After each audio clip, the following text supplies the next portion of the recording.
From the Clark Ford Studio in Oxford, Mississippi, MVW Digital proudly presents the Oxford Exxon Podcast. I'd say thanks for tuning in, but why am I going to give you a round of applause for something you're supposed to do, to be frank? And now, here are your hosts, Chase Parham. And broadcast school has really paid off. And Neal McCready. I deserve to be on TV.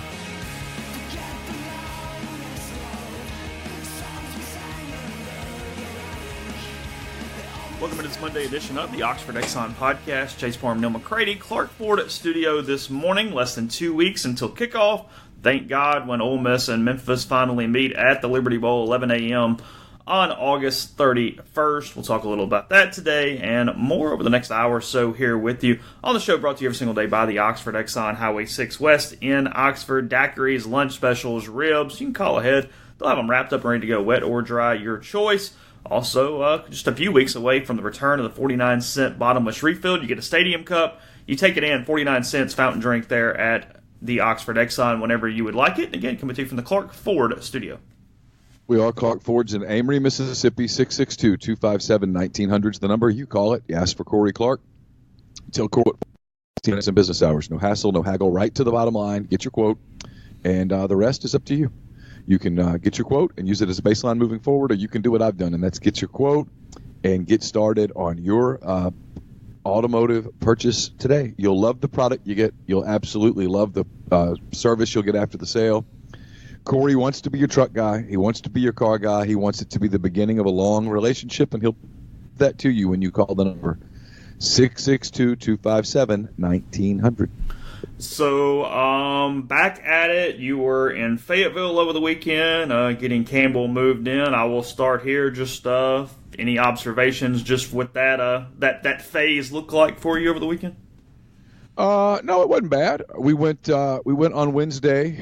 We were able to get everything into 2 cars, which had been a concern. I was afraid we were going to need 3 cars. So you were like really good at Tetris last week, just getting stuff packed everywhere. Yeah, I'll tell you this. There have been some people in my life who have been critical of my decision to get a F-150, and I'll simply say that I've never, ever, ever been happier to have a truck than I was Wednesday and Thursday. Never. Just packed down. Had it packed down, had it packed perfectly. Had one box that was up on top of a box in the back seat that kept moving, where sometimes it blocked my view, and that was bothering you the whole way, didn't it? That bothered me a good bit. I was okay with it. I mean, I was listening to some podcasts and stuff, and okay. We stopped in Little Rock and had lunch, and then we kept going. Got to Fayetteville. We got there in time for her to get her car tag thing, the little sticker that goes on her car, so she can park.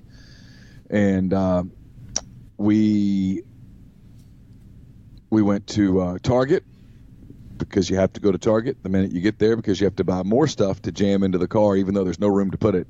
But we went to Target and got some stuff. We had rented an Airbnb with Campbell's roommate's parents.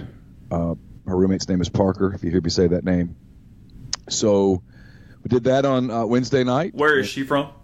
She is from Memphis. Okay, go ahead. Both of our parents went to Ole Miss, so the 2 girls have 4 Ole Miss degrees in their with their parents, and then 1 very prestigious degree from ULM. Okay. And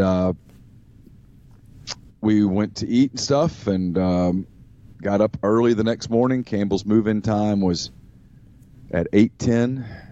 They let us start a little early. Only had 30 minutes. I didn't think it was possible. Oh, it's regimented in half-hour segments? Yep, you have 30 minutes to unload your car, and then you have to move the cars. So, and we had access to a parking garage that's pretty close, and then Campbell's car had to be parked. You know that lot where we park for football? I do. Had to be parked in that lot. Okay. And then her dorm is on the other side of Reynolds Razorback Stadiums. It's a haul, all uphill. So that's where she parks daily? No. Okay, just for this instance. Okay. Because she can't. She gets to park at the dorm, but that's what I assumed. I was a little confused. Yeah, she couldn't park at the dorm now because they were using it for unloading. Of course. Because Thursday and Friday were move-in days. So We got it done, though. We had a system, had a couple of dollies, and they were incredibly organized. I have no idea what kind of college experience she's going to have.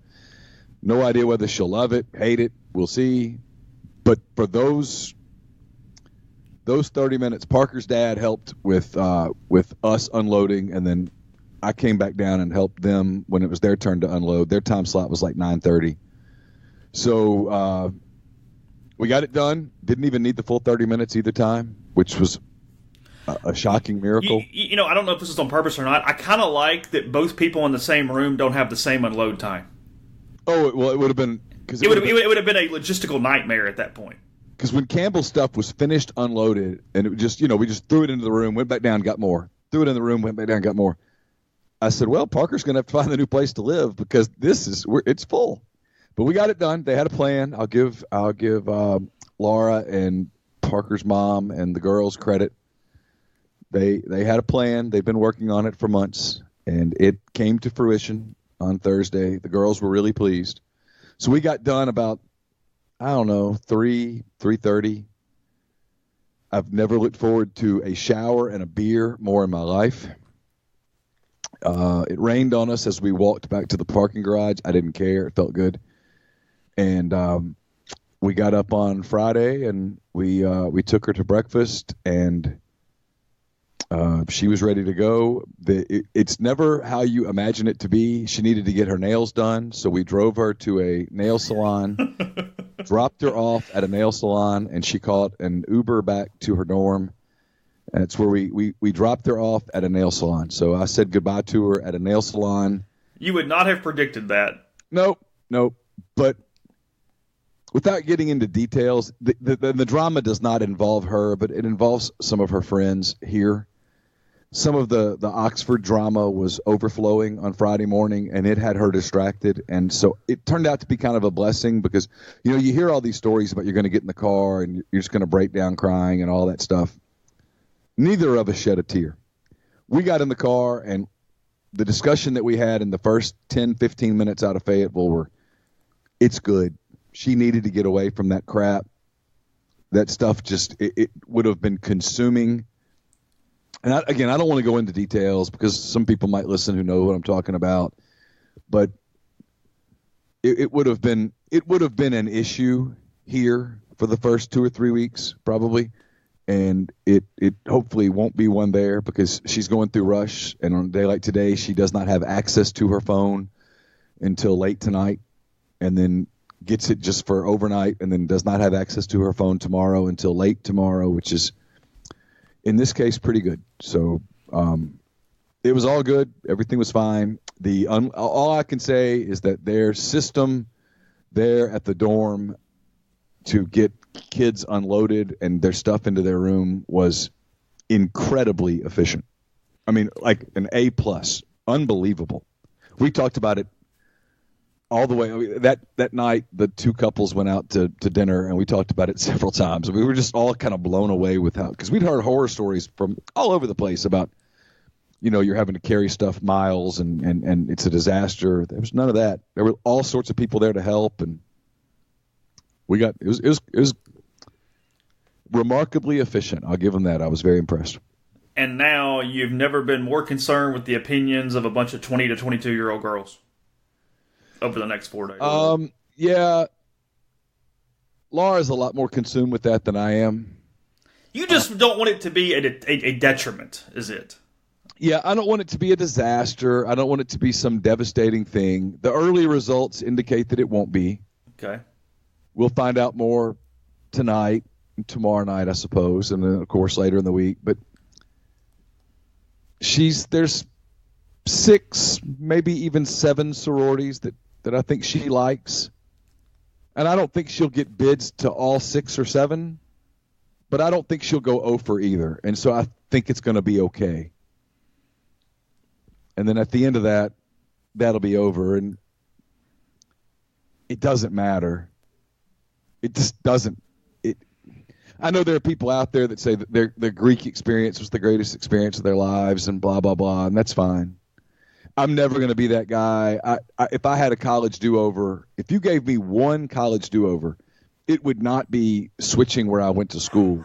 I would not go through it. Go ahead. I would have just been an independent. And I think I would have had a significantly, and I do mean significantly, better college experience. Like on a scale of 1 to 10, I think it would have been 10 times better. You know, what I do like that Ole Miss does, and I guess it's probably for a different reason, but having Rush later, it just feels like when you're starting school and it's right now, I get you get it out of the way, but it seems like such a tougher acclimation too, though, because you're just having to throw something else that, look, whether right or wrong, and it's mostly wrong, it feels like this really, really, really big deal when it's not while you're at school, and it just puts so much more on the process and the plate, in my opinion. Yeah, I mean, now that I'm living it, I'm glad they're doing it before school. Get it over with, because I know two things. I'm a, you know this, God knows if I'm anything, I'm a realist. You can say, hey, we're not doing Rush until late September, and all that means to me is that the entire month of September is Rush. And so I wonder how people focus. Like, I'm glad, just for my kid, just speaking for my kid, the way she kind of has, not OCD, but Campbell can get locked in on something, and she can get laser focused to the point of not seeing anything else. And I would not like the idea of her going through Rush and also having a week where maybe she's got a test in business law and she's got a paper due in whatever. And she's got finite math that's hanging over her that she needs to really be mastering. I don't like the idea of her trying to multitask at that level. I like the idea of this being done. She can focus on nothing but Rush this week. And then on Saturday, she can get her bid and either celebrate it or get over the disappointment or whatever the case may be. And then get going. Because a week from today, she's got to get her butt up, get to class, and get in the front row and get focused. I'm glad this is over with. Get it done. There's nothing to distract. Just Rush, as crazy as it is, do it, get it, and then we go from. Yeah, it is Grand Central Station right now. I don't know. I was gonna say, what is happening at your house? My house is so calm right now. I'm the only person here. It's just me. I mean, I guess it makes for a funny pod. It's. I mean, and we'll talk about it in a minute. It's master cuts, but they're cleaning out my flower beds and mowing at the same time, which is cool. This is not a criticism. However, it makes it really hard to keep animals quiet. Because, I mean, they're like right there. It's like up against the house, like hitting things. So there's like noise and the dogs and just all sorts of crap going on. And the dogs believe that this is an attack. It's an alien invasion, yes. Yeah. Master Cuts wears these fluorescent green shirts, and yes, it is fluorescent green aliens trying to come into the house right now, is what it is. Yeah. And there's like 4 of them, so there's just people everywhere. I mean, it's just, it's chaos. And it's that timing where, you know, worst time for it is when we get it. So it is what it is. It's fine. We're making it through it. You could call them and say, hey, next time could you wait till 10 o'clock? Probably. That's a good point. It's probably on me. I'm admitting that. That's fair. So, kind of last thing on that. Yeah, I mean, you mentioned not shedding tears whenever. I think time comes for me, God willing, whatever. I think you're reminiscing and stuff is more now because she's gone, like out of the house. And it's these weeks that to me would be more difficult than right in the spur of the moment going home. I think it's and I get you've talked about, hey, she's been so busy, you haven't really seen her much anyway. But the finality of being out of the house in a way, I think, is what would get me from a routine standpoint. And it might. She did a really good job over the last 2 years of preparing me for this. She had 2 jobs. She was a nanny, and she worked at Treehouse Toys. And she was in school, and Campbell was pretty involved in the drama department at OHS. She liked being kind of on the crew and stuff. She always enjoyed that. It was kind of her thing. And so, you know, when they had plays and stuff and play practice, that kind of thing, she would be gone till 10:30, night after night after night. And, you know, I'd wake up in the middle of the night and get up to get some water or something, and I'd see if the car was there, and if it was, I was like, well, she got home okay. I mean, it was one of those things where she wasn't here that much anyway, and then, and anybody who has multiple kids, they'll know what I'm about to say. All your kids are different. Like, Caroline will come downstairs and hang out and talk. And Carson will come downstairs and talk your ear off. Campbell was pretty to herself in the house. She would go up to her room and she would close her door and she would watch her show or do her homework or talk to her friends or whatever. So it's not that we don't miss her, but like, everyday life doesn't feel all that different. You weren't sitting down at 6:15 and having the 90-minute dinner, so yeah. No, I mean, like, I got to be honest, the families who can sit down and have dinner every night, great for you, kudos. But I don't know how the hell you do that. Like, just last night, for example, Caroline had dance stuff, and then Carson had soccer practice where he went from soccer immediately to youth group at the church. So Caroline got home like at 6:45, and I went and got Carson. He just finished at 7, and I got him home at like 7:15, and he needed to shower because he was disgusting. And so Caroline ate, and then Carson ate, and like the whole sit down as a family. I don't know how people do it. I mean, I really don't. Like, Carson has soccer tonight. Caroline's got dance tonight. I don't know how people do that. I mean, we just. It's not that we don't want to sit down as a family, but there's rarely an opportunity to do that with the way schedules are. And anybody who has multiple kids who are active, you know exactly what I'm talking about. Yeah, it seems like Caroline basically has her hair on fire constantly, just from hearing you talk. She's busy because she does 2 dance. She does I know people are screaming at their phones right now, or at their radio or whatever. She's on the Oxford High School dance team, and then she's with the dance company. And both are pretty demanding. And so she goes from one straight to the other. And then she's taking nothing but AP classes this year. So she's had homework, hours of homework and study every day. Like, she was studying last night. Because I went in there just to say, hey, what's up? She said, I'm just taking a break from Spanish. And she was right back to it. She did come down, and we watched this Elizabeth Smart documentary last night. Okay. That was crazy. I haven't seen the doc. I think I know what you're talking about. I remember the situation, but yeah, I have not watched the documentary. Unbelievable. And she kind of, to her everlasting credit, she kind of tricked the guy into going back to Salt Lake City. And the little girl who witnessed the abduction had a moment of clarity, like 3 months after the abduction, where she remembered who did it. Unbelievable. And they still almost didn't find the guy. He left to go to San Diego because there was a close call. And so he moved them to San Diego. And had they just stayed in San Diego, I think he would have gotten away with it for years. But she did that deal where she told him, because he was obviously freak show nuts, and she told him that, maybe God had spoken to her to tell him that they should go back to Salt Lake City. And so he went back to Salt Lake City because he convinced himself that God was indeed telling him that. What was the name of the doc? We'll get asked. I can't remember. Okay. It was on 8 to 10 last night on like A&E or something. Okay. It was fascinating. It was really well done, and you got it actually talked to Elizabeth Smart. She did some of the narrating. It was incredible. Okay. Scary as hell.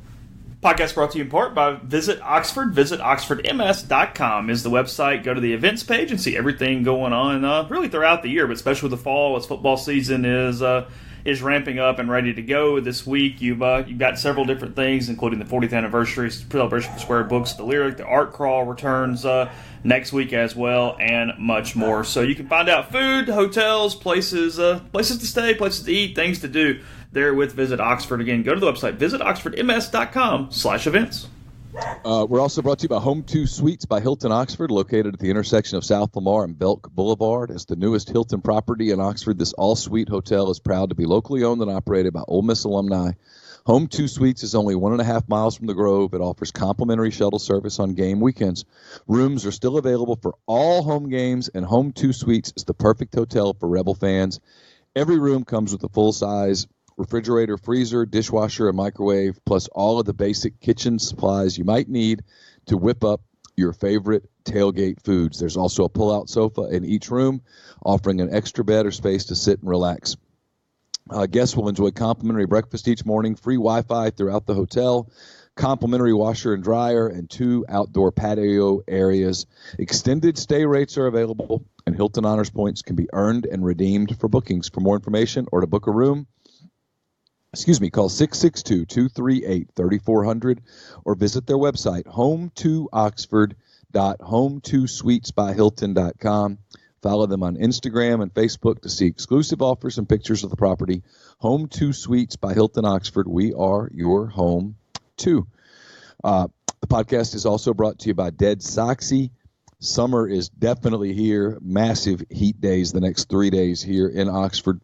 With that comes the inevitable debate of sock or no sock with your loafers. So save your feet and your shoes from making their own impression and get into some no-shows from Dead Soxy today.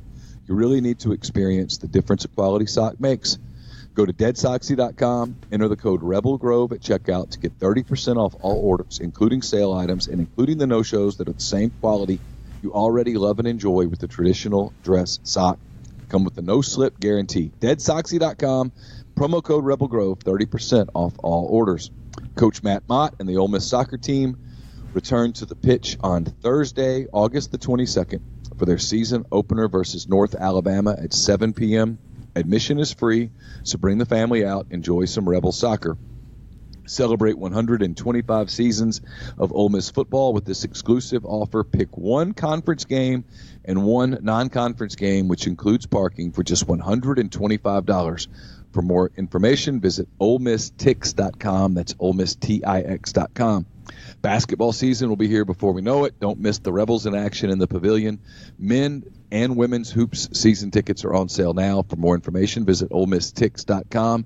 And Rebel fans, be sure to secure your Rebel Flex Pass this season at the Vault for just $249. New features this year include linking passes, with friends, adding guest tickets, and more. For more information, visit OleMissTix.com. Podcast also brought to you by Community Mortgage, Oxford, Memphis, Settle County, and Chattanooga. All underwriting and processing is done in Memphis. Seeking local underwriting understands your market. A leader in condo financing, the float down option, and with interest rates as low as they've been in about 2 years. Time to talk to Jason maybe about purchasing, refinancing, and more. 662-234-2704 or JLOWE at communitymtg.com. I know that it's with the season a dozen days away now, August 31st. I know that it's a little stir crazy. It's time to get going, all that stuff. I never thought essentially a fan's prediction on the internet would cause so much ire the last week. It's unbelievable.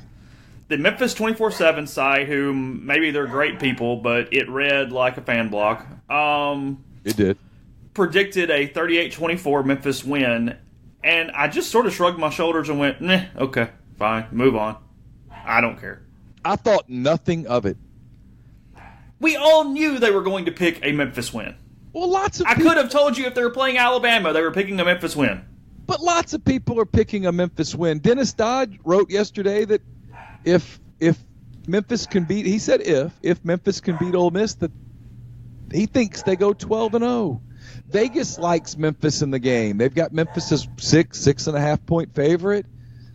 I mean, here's the thing. And I know some people on our beat have pushed back against a prediction. Ooh, okay. I am not going to react to a prediction. Everybody has predictions. I make fun of my predictions. Literally make fun of them. What difference does it make? This is the part that, and I know it's just because everybody's ready for football and people want affirmation. Two things. They're going to play in 12 days. 12 days, about 2.5 hours from the time that I say this. And the clock will read 0-0 when they start. And no prediction's going to have any impact on that game one way or the other. And then 2,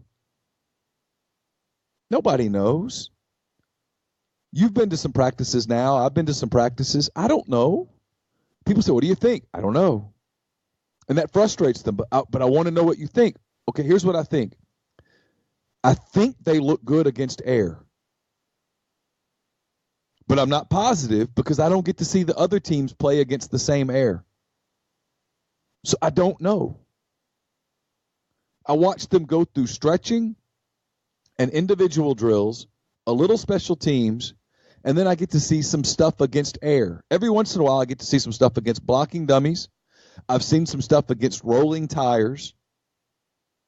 And I'm not. I sound like I'm being a smartass. I'm not. I don't see them go offense versus defense. So Ole Miss could be significantly better than I think they're going to be, or significantly worse than I think they're going to be. I have no way to know. And so when people who cover the exact same practice that I cover and see the exact same thing that I see come away with these strong opinions, I don't know what they're basing that on, other than their own implied bias. And that's all that is. Because I watch Matt Corral and the offense go against air. I don't get to see a defense, and I don't get to see the other team that they're going to face. We'll deal with picks in a couple weeks. The most interesting part of this Memphis thing, and they're one of 6 teams that are favored in every game they play this season, whatever it is. It's like Alabama, Clemson, Memphis, Washington, and maybe Oklahoma. Maybe Michigan, too, now that I say that. I think that's 6. They're 8-8 in their last 16. And I'm not saying they're going to go 12-0. They're not going to go 12-0. Whatever. My point being, so much of Memphis's, hey, we might be 12-0 thing is so schedule-based. Because they don't play much of anybody. They don't even play UCF this season. It just feels...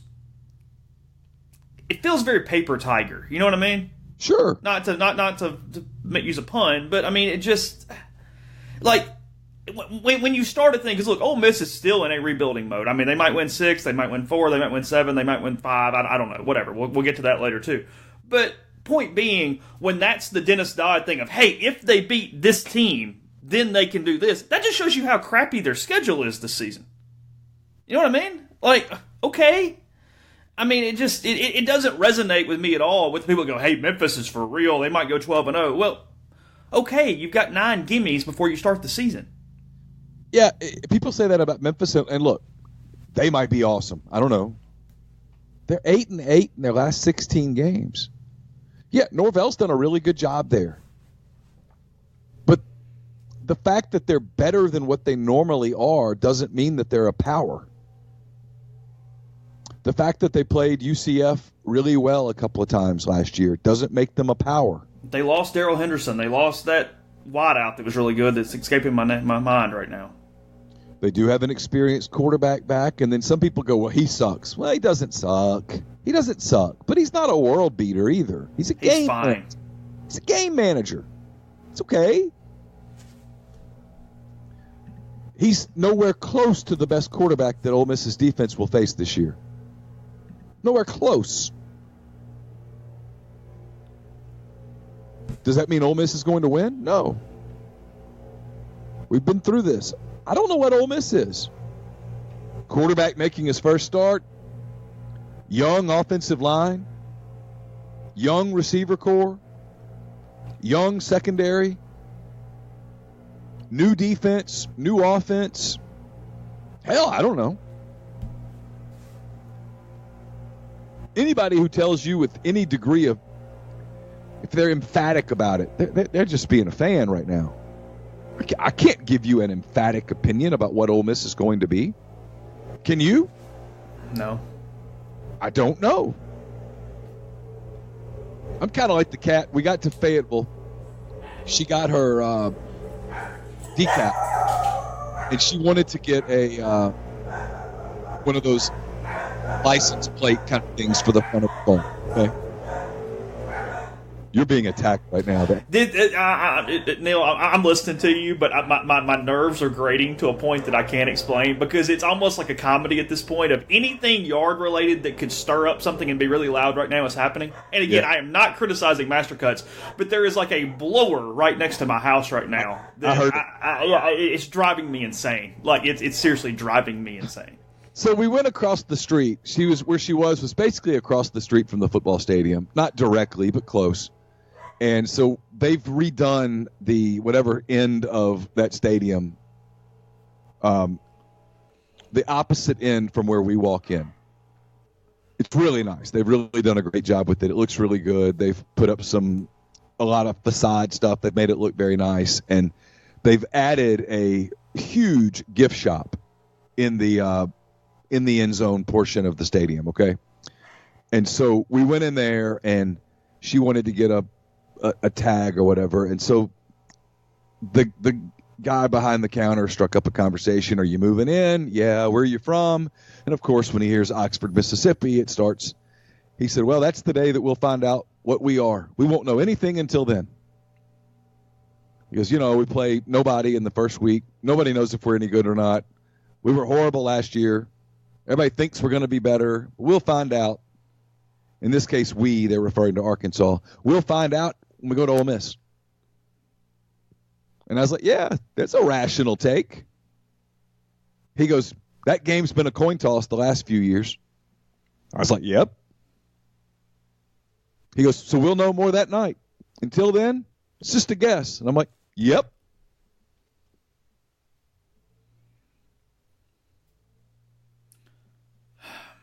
Kind of that deal where he said, if we go to Oxford and win, we're going to wake up the next day going, well, we got a chance. You have 5 wins now. You have 5. Got a chance to get to 5 or 6 wins. If you beat Ole Miss, you got 5 because the 4 non-conference teams suck. Yeah, so then you just got to knock somebody off. One upset, and you're in. Beat Mississippi State at home, for example, and you're in. Lose to Ole Miss, probably not going bowling. Rational. Well, because when you break it down from an Ole Miss standpoint, you go, hey, what are they? What are they not? It's hard to even tell you what are they with the specific position groups in a lot of places.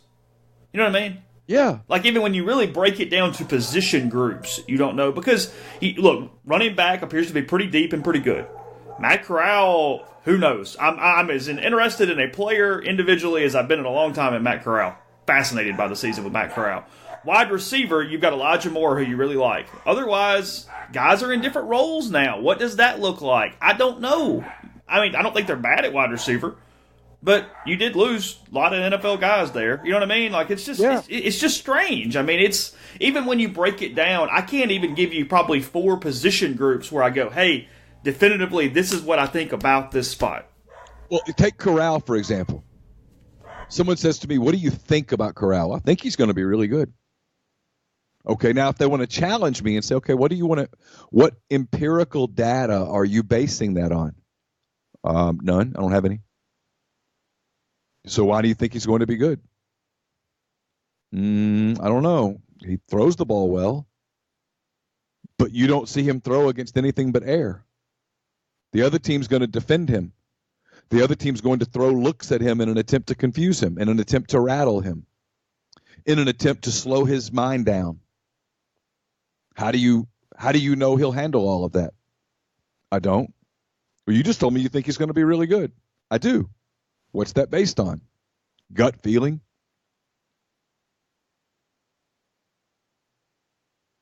That's why I tell people one of the most fascinating seasons. I'm like, I can't. This. There have been some football seasons that I'm like, man, I dread this. This is going to be the longest damn year. I'm excited about this one. I'm curious. I have no idea what I really expect. There's a part of me that could make a case for, Ole Miss is going to really surprise some people. And then you could come back and tell me, man, it's going to be a rough go. Like I've written this a handful of times. If the football gods came down right now and invaded my office and said, here's what's going to happen, it would take a lot for them to shock me.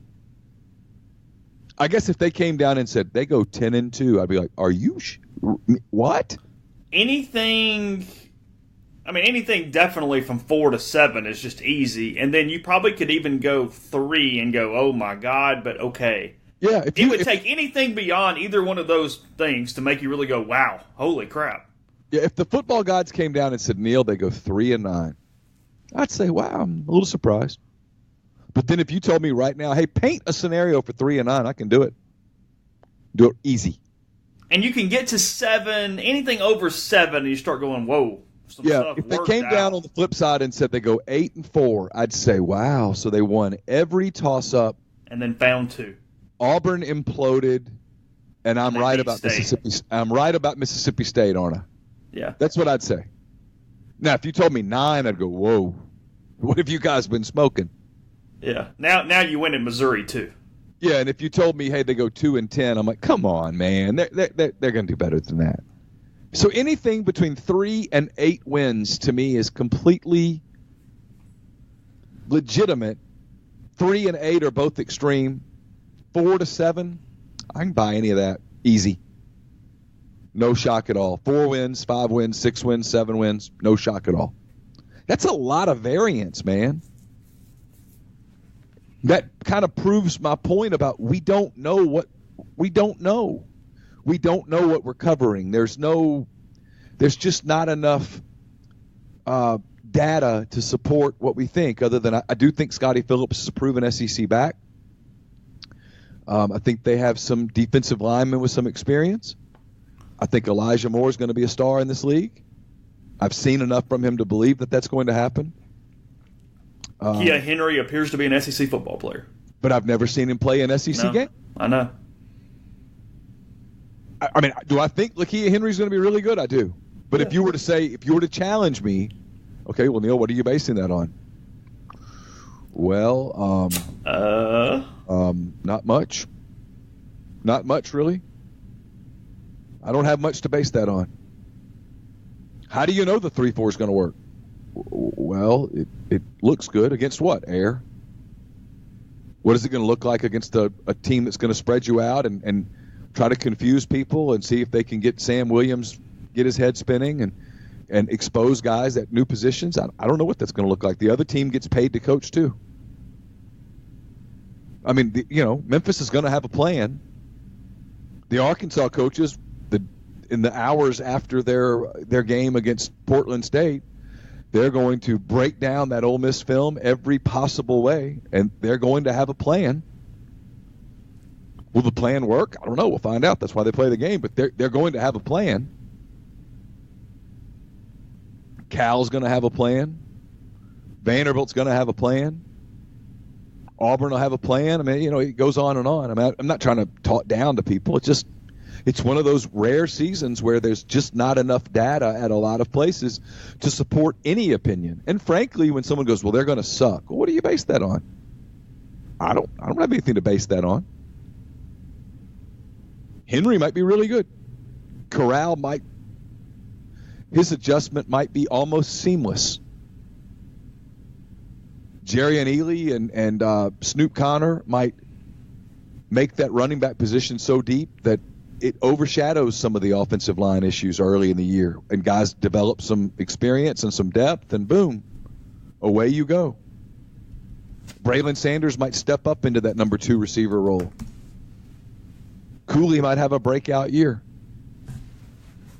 3-4 weeks into the season, that defense might really be clicking. You start getting some guys healthy. Jalen Jones feels really good on that knee, and all of a sudden, he's an all-SEC DB back there. Just have that year where, my God, you're blessed with turnovers. Yeah, it could be that. Balls going your way everywhere. And then, I can paint. We've done this many times. I can paint that scenario where the season, they go to Memphis and win. Maybe it wasn't pretty.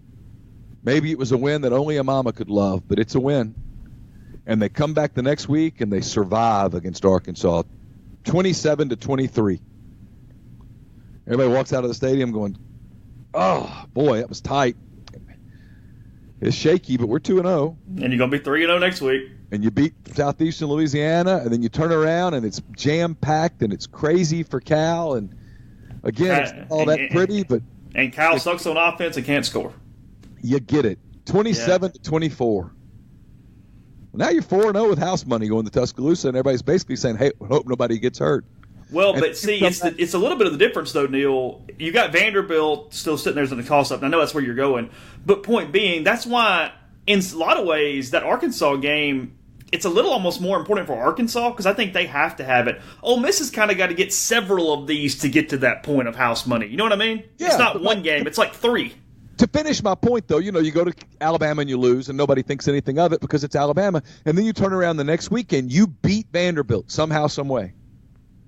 Well, what I just described to you is not all that particularly impressive. They don't look great, but they're winning. They're 5-1 and they're bowl eligible because Mexico State's still on the schedule. And now you're 5-1 with a freebie left on the schedule, and you're playing with house money, and you're confident, and it's kind of fun, and it's exciting, and the buy-in is 100%. Kids show up for practice every day, ready to work, ready to get better. Know it's going to be a challenge, but now the challenge is fun. Well, that's a dangerous team. And that's the 8-win scenario. And we've done this. The flip is you go to Memphis and you lose. You come back and you play Arkansas, and instead of it being 27-24 your way, it's 27-24 their way. Then you beat Southeastern Louisiana, and the crowd's kind of dead. And Cal comes in, and instead of it being 27-24 your way, it's 27-24 the other way. You go to Alabama and you get smoked, and now you come back and you got Vanderbilt. Nobody's in the stands. There's no emotion. There's no excitement. You're not going to a bowl, and everyone realistically knows it. Now it's a slog. And that's the recipe for 3-9, 4-8.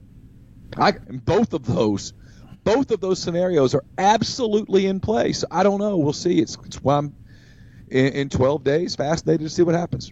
19 days fascinated to see what happens. Yeah.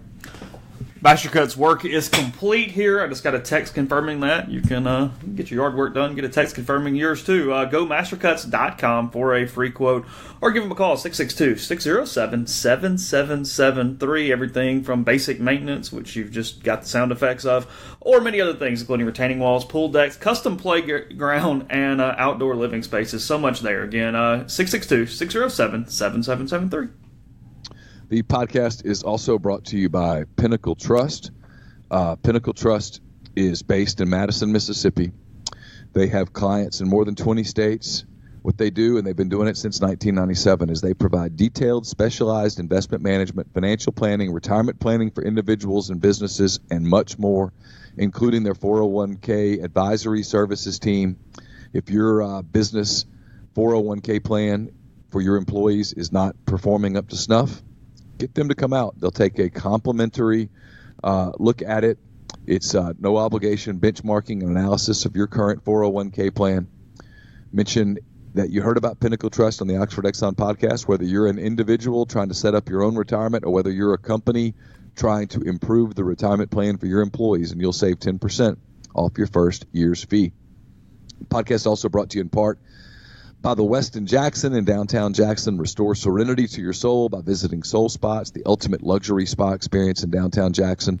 And then gather at Estelle Wine Bar and Bistro, sip on a creative craft cocktail, enjoy their curated wine list. It's open for breakfast, lunch, dinner, and Sunday brunch.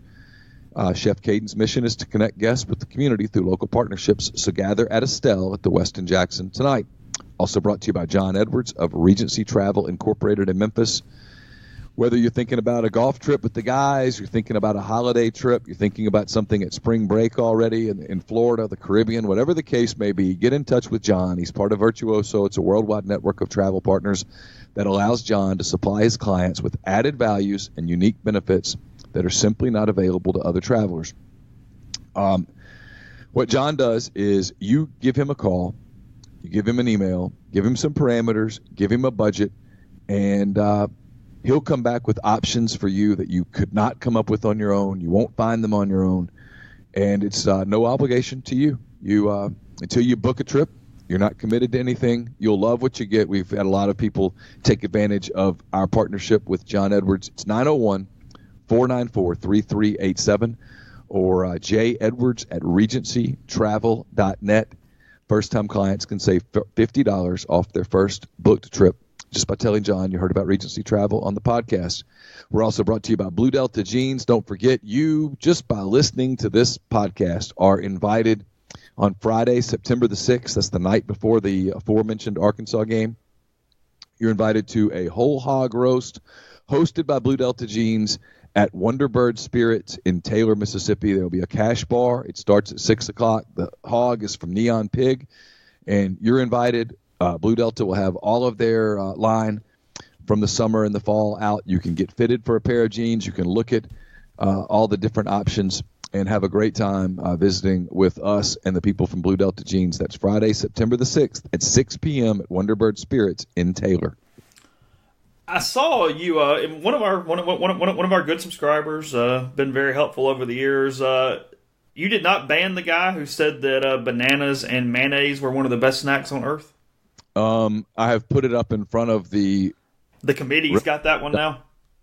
The rebelgrove.com subcommittee on... is it a committee, or is it like when the NCAA really wants to sound important and they call it a commission?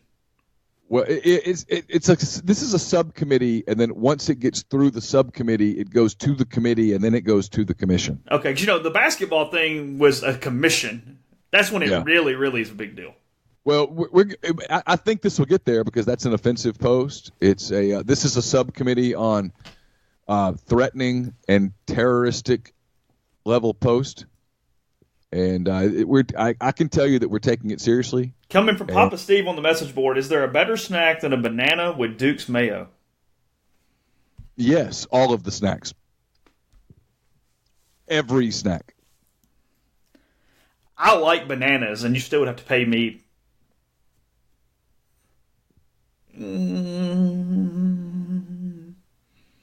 Yeah, be careful here. Can't be too low, can it? I mean, my number is $1 million. I do it for $300. I wouldn't even think about it for $300. For $300. It's just. I wouldn't even cross the thought of doing it, but not cross my mind. Well, in my head, going, it can't be that bad, can it? I would do it for 1 year of tuition at Arkansas. Ooh. 1 full year, maybe. I got a really good kick on, I guess it was Saturday night. I was walking on the square, and, I came up, podcast listeners, if you're listening, good to meet you. Just said, hey, how are you, whatever, recognize me. We're talking for a second, his girlfriend's standing there, and she was like, oh, you're that podcast or whatever. I'm expecting, oh, crap, I have to listen to you guys every day, all that kind of stuff. And she goes, yeah, I heard y'all talking about restaurants and food one day, and she goes, it was great. And then the next day, she's like, it was back to sports, and I wasn't interested anymore. I was like, yeah, it's us. Yeah, one day, love us. Next day, hate us, whatever. But it was really, really funny at the moment, because she was like, yeah, she goes, y'all were great that day. You didn't talk about sports. And I thought, well, it's probably not the majority opinion around here, but appreciate it nonetheless. So, anyway. Banana and mayonnaise. You recommended horseradish and a cobra. A live cobra. Live cobra. Slat and horseradish.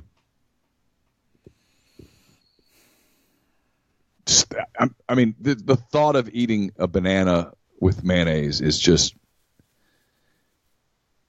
Had I eaten breakfast this morning, I would be feeling it come up right now. But it was Duke's mayo. It wasn't just normal mayonnaise. It was only Duke's. I couldn't care less. I mean, you talk about something that means nothing to me right there. Duke's, I had breakfast blue on plate, whatever. It was the first time I've eaten breakfast in a long time. It was good. Most people would tell you should eat breakfast most days. Yeah, but when I say breakfast, I eat one of those little protein bars, like a 1 bar or a Jimmy's bar or whatever. But I'm talking about actually breakfast. So what'd you have?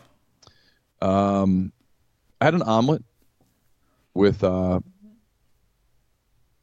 guess it was like some sort of like a hash brown. It was good. What was in your omelet?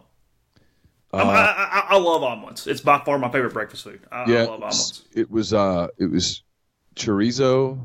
Okay. And Monterey Jack cheese. Okay. And some onion and pepper. It was kind of a, Mexican theme. Okay. It was a place called the Farmer's Table. It was all local products and stuff. It was really good. I'm a little triggered this morning. ESPN, with its main headline on its front page, Week 2 preseason takeaways, is Taysom Hill becoming Drew Brees' heir apparent. Ooh.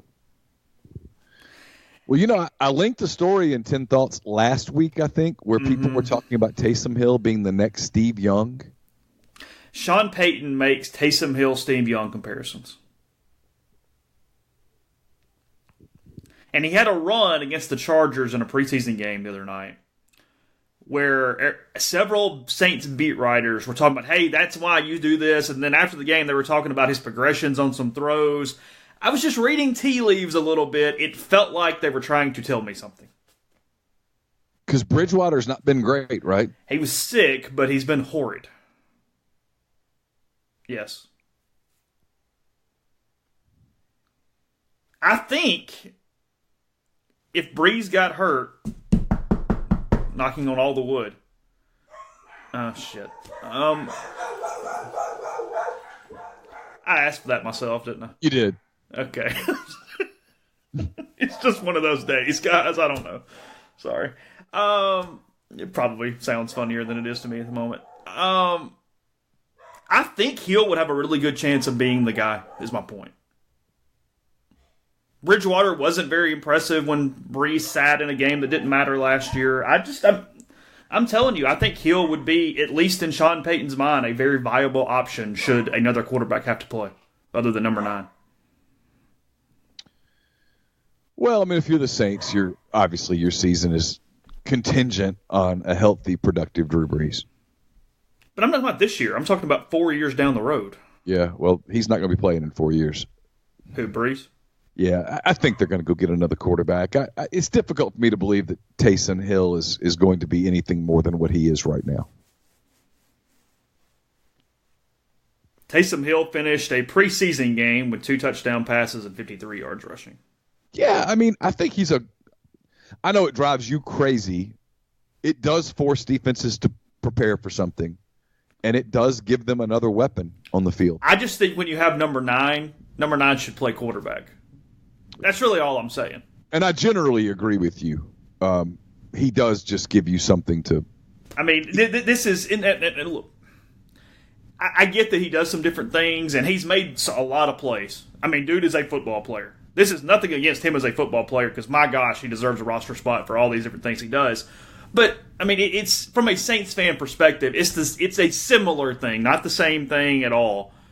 It is a similar thing to when Ole Miss fans went crazy when Jeremy Liggins came in to play quarterback and you pulled Bo Wallace. You know what I mean? Yeah, that was... I mean, just play your guy. Don't be cute for cute's sake. You only get so many red zone possessions and so many red zone snaps. How about we leave our quarterback in the game? Yeah, don't be cute for cute's sake. If you have a wrinkle that you've seen something and you know it can work, well, that's one thing. I thought Peyton got cute with play calling last year. I thought so. I thought he got bored. Didn't think about bored, but okay. Well, think about it from his standpoint. Spends hours upon hours upon hours upon hours studying film. And you come up with all this stuff. And with Drew Brees, they sit and look at each other, and they hardly have to talk. I mean, at this point, they're basically connected. And so Peyton says, well, let's think this, and Brees breaks it all down, and they're left with all this other time to think, and he comes up with something, goes, I really want to see if this works. And you go, sure, why not? As opposed to if he were working with a young quarterback right now, say you gave him Kyler Murray, he would be spending so much time getting Murray ready that I don't know he'd have a lot of time to get cute. Yeah, more meat and potatoes. You don't have to you're not spending a lot of time getting Drew Brees ready. Hey, Drew, I need you to understand this. Yeah, I understood it before you started talking. Yeah, they've got the meat and potatoes whipped. They're working on the bone marrow dish now. Yeah. I mean, they're working on the finer points. So I think he gets a little bored. Because he would go to Brees and go, hey, draw me up some plays for 2nd and 4. And Brees is like, oh, okay, you know what? Pour me a coffee because I'm on a list about 30 that I like in order. How would you like that, numerically or alphabetized? Yeah. And so I just think there's I mean, that's a great problem to have, but I do think it leads to some boredom. They did some plays last year with Hill that I thought that was nothing more than Peyton saw something on Tuesday, and by the end of Thursday, he's like, I got to see if it works or not. Coaches talk about it all the time. There's a time to put it away, or you will get bad with your game planning because you have too much stuff. Yeah, you got to slow it down. It's one of the reasons that college coaches on Thursday a lot of times have family day or require the coaches to go home. It's more than anything else. It's we've done enough. If we stay here, we're going to do more. Oh, look, they don't do it optically, and I get why. Football staff would be much better off getting Thursday afternoon off and go, hey, go play golf. Go be with your family. Yeah. Go to Little Johnny's softball game. You got 6 hours. Go do something. Absolutely. I'm not a bandwagon guy, so I'm not jumping back on, even though I was a Braves fan for most of my life. Braves get 2 out of 3 against the Dodgers over the weekend. But my point being, because I don't classify myself as a fan back in the fold yet, I don't have an emotional attachment here. I had no problem with Brian Snitker yesterday benching Ronald Acuna for that. None. It's fine. No. I mean, something tells me they'd had conversations about it before. He didn't hustle. He's the best player on the team. He's one of the best 5 players in baseball. He pulled him. Send a message, a little leaguish, but hey, I think it was probably pretty respected in that clubhouse. He certainly didn't lose the freaking team over that. No. They won the game. Well, look, they're going to be in the postseason. They're going to be in the post. They're 5.5 over the Nationals, 9 over the Mets. They're going to win the East. And if in some miracle they don't win the East, they're going to be in a wild card game. You need to send a message that, hey, it's time to clean it up. It's August 19th. Let's go. Let's go, yeah. I mean, the odds are you're going to play the Cubs or the Cardinals or maybe the Brewers in the first round. And you hope you're back seeing the Dodgers again. And you hope you're seeing the Dodgers again. And if you see the Dodgers again, and frankly, if you play the Cubs or the Cardinals or maybe even the Brewers, you're going to have to play good baseball. And you can't afford to give up a base. You know, you watch a ball out of you think it's gone, and you pimp it, and then it ends up being a single. Instead of being in scoring position, you're at first base. Yeah. Now the next guy hits a ground ball to the second baseman, it's a double play instead of moving the runner to third. It's a run. And in the postseason, runs are precious. So you got to send that message. I don't have a problem with it. Yeah. I'll give Major League Baseball this, by the way. The game in Williamsport is cool. Mm-hmm. That's good. Yeah, I'm all in. The way they involve the kids and all that stuff, and really cool. Kudos. I thought it was so cool watching all the Japanese kids. You realize how big of a deal Yu Darvish is to those kids. And they were so excited to see him. I thought that was really neat. Yeah, the manager's quote, he didn't run, you've got to run. It's not going to be acceptable here as a teammate. You're responsible for 24 other guys. The name on the front is a lot more important than the name on the back of that jersey. You can't do that. We're trying to accomplish something and do something special here, and personal things have got to be put on the back burner. You just can't let your team down like that. Acuna then said there was no excuse, and he knew he screwed up. Yeah, I don't have a problem with that. Yeah, all good. And, I mean, the most duh statement in the world in the story, he'll be back in the lineup on Tuesday against the Marlins. Of course. And they won the game. Yeah. Yeah. All's well that ends well. Move on. He didn't show him up. He just said, hey, you're not going to Well, you know, Twitter is a really good place for diverse opinions and a lot of really contextual thought. Yeah. So, sure. A lot of Braves fans in the heat of the moment not handling that well over the weekend. Well, you got to also remember that this is a young player. And that as he gets older, and this isn't necessarily fair, but it is what it is, as he gets older, he's going to be the face of that franchise. He basically is already. He is quickly replacing Freddie Freeman. And you have to set a standard. Yeah, you're the guy. You're it. This is your team. And look, man, and the Braves fans know it because they just beat the Dodgers in a series. Beating the Dodgers in a 7-game series is going to take all hands on deck. And even then, it might not be enough. Yeah, you have to bring your proverbial lunch pail for that one. Yeah, a big lunch pail. I don't watch much professional baseball, and I love Bellinger. Great player. Just a great player. So much fun. They're full of great players. A Braves-Dodgers series would be entertaining. I think I'd pick the Dodgers, but it would be entertaining. I don't care. I have no emotional connection to the Dodgers whatsoever. I sort of feel like they're owed one, that they deserve a championship with the roster they put together. I kind of have this deal where I kind of want them to win. They've put themselves in spots to get it the last few years. Yeah, no, just haven't. It's fine, whatever. I don't care. Everybody always talks about the last 2 years. Go back to the last 3 years. Mm-hmm. I mean, they were up 2-1 against the Cubs in the 16 NLCS. Could have won that series. Yeah, easily. Yeah. So, anyway. The Cubs won a close one in Game 4 and then got them in Game 5 in what was a great game, and then they beat Kershaw in Game 6. But that could have been 3 straight World Series trips. Yeah. Podcast brought to you in part by G&M Pharmacy and Tyson Drugs. G&M right there on South Lamar in Oxford. Give them a call at 662-236-2222 to move your medications over. Let them take care of you, get to know you. They also deliver local to your home or workplace in the Oxford area. They offer MedSync to fill your prescriptions on the same day every single month to make it easy for you. Make sure you've got all the pills you need or all the medication you need when you need it. Also, they offer Right Way Meds, which gives you the little packets, gives you the medicine every single day at the time of the day where you just open it up, make it easy to make sure you're taking everything when you need to take it. You can also check on their sildenafil, their CBD oil that they have available also. You can do that online at gandmpharmacy.com. Click product request to get everything done without talking to a soul. But if you like to, again, that is 662-236-2222.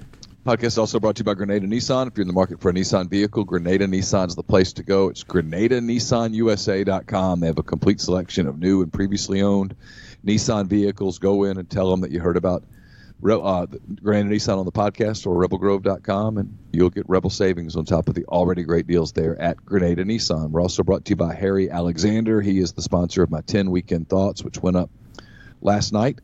Harry is also a big part of Savannah Square, which is a 9-acre development, 0.7 of a mile from the Oxford downtown square. It's conveniently located east of North Lamar, just a short stroll from the Midtown Shopping Center. Savannah Square initially consists of 32 standalone homes ranging in size from about 1,100 square feet to about 2,400 square feet. The model home is available for you to look at 215 William Street. These homes have wonderful layouts, impeccable finishes. You can inspect them at the William Street model and then get in touch with Harry at SavannahSquareOxford.com or 662-801-5621. Podcast also brought to you by Oxford University Bank, OUB, locally owned and operated. Right here in Oxford, when you deposit money at OUB, that money and the vast majority of the bank's profits go right back into the Oxford community. OUB gives you the comfort of home, all the benefits the big mega banks provide, all the technology and products you can want, all with the personal touch. When you call OUB, you speak directly with a live person. No 10 buttons to push, no 5-minute wait. OUB offers its customers the absolute best cash checking account. It's called Kasasa, and with Kasasa, OUB will pay customers 2.5% interest on their balances up to $50,000 and refund ATM fees nationwide. To learn more, check out liveoxfordbankoxford.com or call 662-234-6668. OUB is FDIC insured. And we're brought to you by 7 South Tailgating. 7 South, owned and operated by husband and wife duo Kyle and Jordan Thornton. Both are Ole Miss alums, Oxford locals.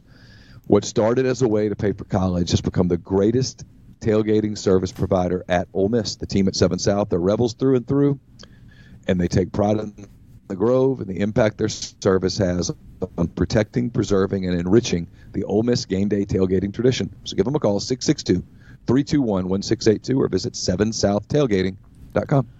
This Antonio Brown soap opera took a bit of a move over the weekend as Mike Mayock, the GM of the Raiders, came out and said, here's his statement. It says, Antonio Brown is not here today, and here's the bottom line. He's upset about the helmet issue. We have supported that. We appreciate that. We have at this point exhausted all avenues of relief. From our perspective, it's time for him to be all in or all out. We are hoping he is back soon. We have 89 guys busting their tails. We're really excited about where this franchise is going, and we hope AB is going to be a big part of starting week 1 against Denver. End of story. No questions. End of quote. Drew Rosenhaus, Brown's agent, comes back and says, we've worked very closely with the Raiders We continue to work very closely with the Raiders. I'm not sure we agree that we've exhausted all the options, as Mayock said, but there's no doubt it's still an ongoing process. We're trying to work with the team, the league, and the union on solutions, and we haven't figured that out yet. To say that AB is upset about the decision to not let him wear the helmet is accurate, but we're still processing it and figuring it out. I wouldn't make too much about it, him not being there today, as much as we're still trying to come up with a solution that works for everyone. This all stemming from Brown's helmet no longer being approved for safety purposes by the NFL. It was a rule that was put into place last year. However, they had a 1-year grace period for that. Tom Brady also wore that same helmet, but he has transitioned to the new one for 2019. So, yeah. Weird cat. The Pittsburgh Steelers are probably just grinning right now. Yes. I know this is a shock to everyone, but the Steelers have a better front office than the Raiders. Yeah, I mean, it was predictable that Antonio Brown would have issues. Yeah. He's good enough to overlook the issues, but at some point he's got to be there. Oh, he's fantastic. I mean, period. And he could show up with a week left and be fine. But you're getting to that point where you need him to show up.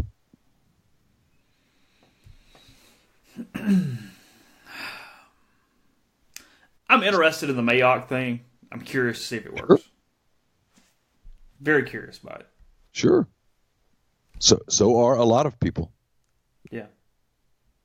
To see if that really becomes a reputable thing, I guess. Bears and Browns attracting the most Super Bowl bets.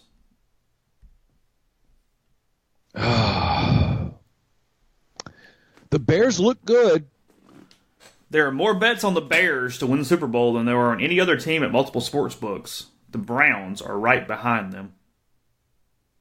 The AFC's just so weird. The quote from the guy who runs the Caesars Sportsbook said it's been kind of overwhelming, the support for the Bears. Every time the Bears go to the playoffs, the following year the money just pours in. Everyone gets optimistic. Yeah. The Bears are 9-1. Their defense is really good. I just don't know that they have enough at quarterback. We'll see. 10-1 is not enough for the Browns. That's not high enough. No. That's not a good value.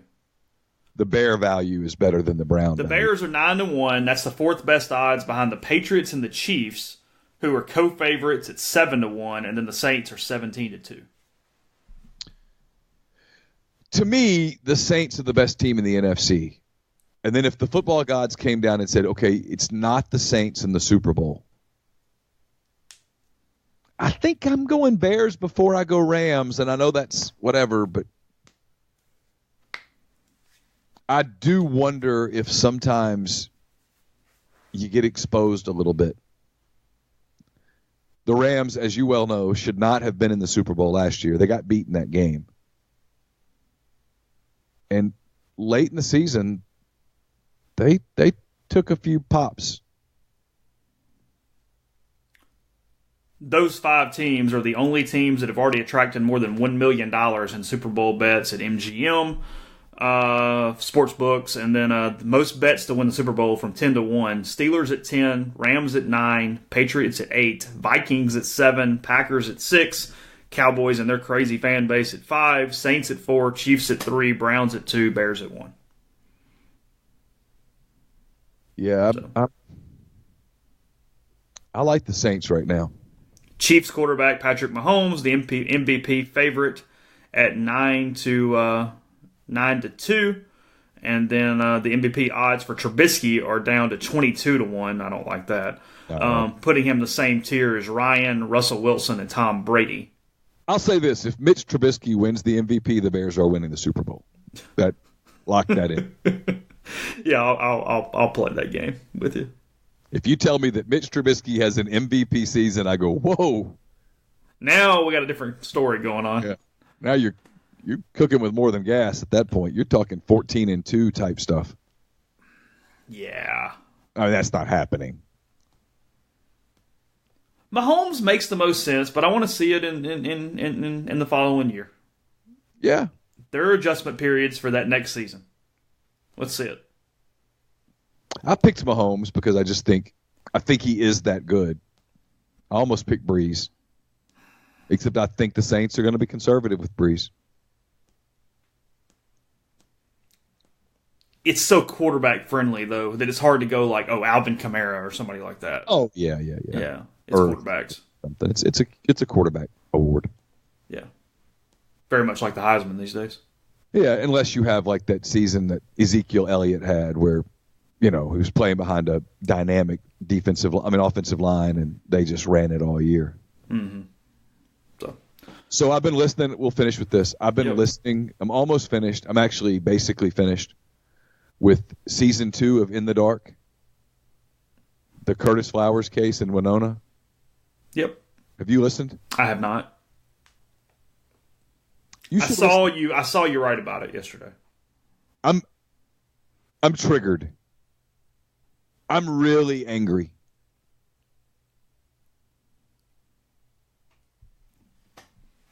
That something like that could happen less than an hour from where I live makes me very angry.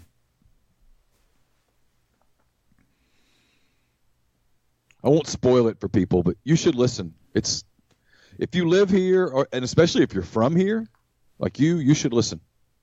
You should punch it.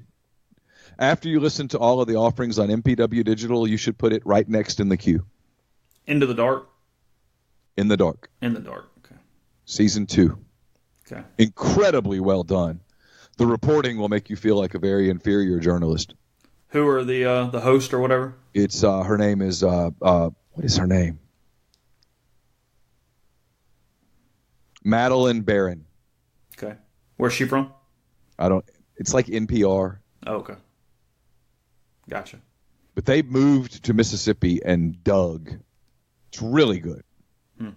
Okay. But is it all out? Yeah. Okay. I'm listening to an update. Okay. I mean, you can Google Curtis Flowers and know that the 6th trial. Yeah, you can get the gist. He's been tried 6 times for the same crime. Yeah. He's been convicted and sentenced to death 4 times. All 4 of those convictions were overturned by either the Mississippi Supreme Court or most recently the United States Supreme Court because the district attorney in the case, Doug Evans, violated the United States Constitution.